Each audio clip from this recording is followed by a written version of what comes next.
We now welcome Jonathan Dekel-Chen, the father of Sagui Dekel-Chen, one of the hostages still being held in captivity in Gaza since the 7th of October. Thank you so much for joining us. Sagui has been in captivity for more than 14 months now. Conflicting reports around progress towards a deal. There is some cautious optimism. To start, how are you doing? How is Sagui's whole family doing? Well, every day, regardless of the reports coming in from this or that source, every day is another day in hell for our family, for the community, Kibbutz Nir Oz, that we lived in until October 7th. We still have 29 of the 100 Israeli hostages are from my very small community.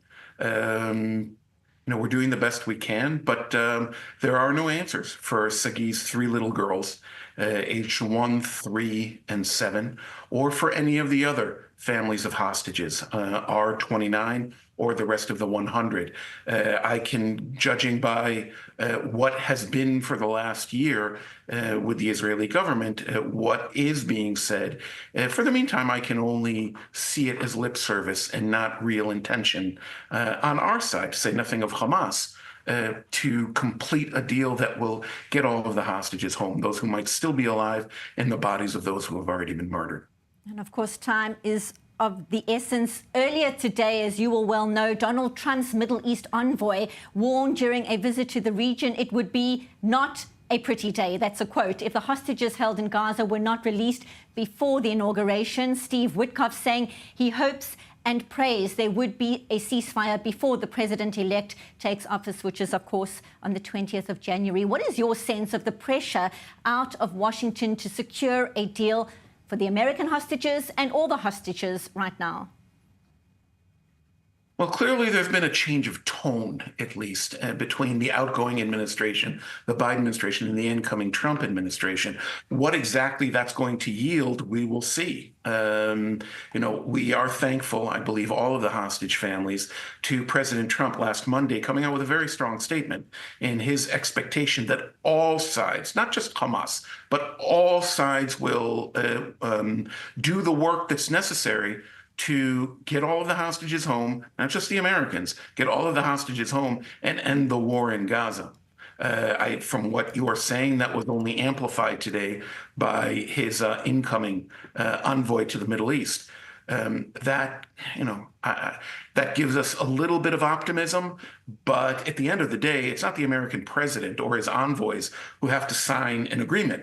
It is the heads of Hamas, whoever that is, and our own prime minister. And neither of those parties have shown real interest in finishing this war and releasing the hostages. Just a short while ago, we heard Benjamin Netanyahu speaking. He addressed the nation, and one of his messages was that Hamas is more isolated than ever right now. If you had to give a message right now to the prime minister and Israeli security decision makers, what would that be? It would be very simple. You have accomplished all of your war goals.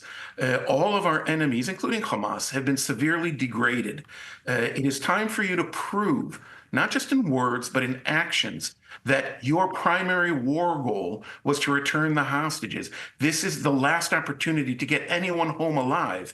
If you torpedo this again through all sorts of reasons that you have either invented or sort of jumped onto to torpedo yet another opportunity to get them home, you and your government will be remembered for the rest of Jewish history, and I speak as a historian here, as the first, I hope, only government of Israel to, in fact, work against the national interest of our country by not getting the hostages home. The only reason I can think of to not bring them home now, and it's difficult negotiating with Satan being Hamas, but the only reason I can find, and our military leaders and intelligence leaders, I believe, would say the same thing, is to service Netanyahu's far right-wing coalition partners who want a permanent military presence in Gaza and a renewal of Jewish settlement in Gaza, something that the vast majority of Israelis do not want.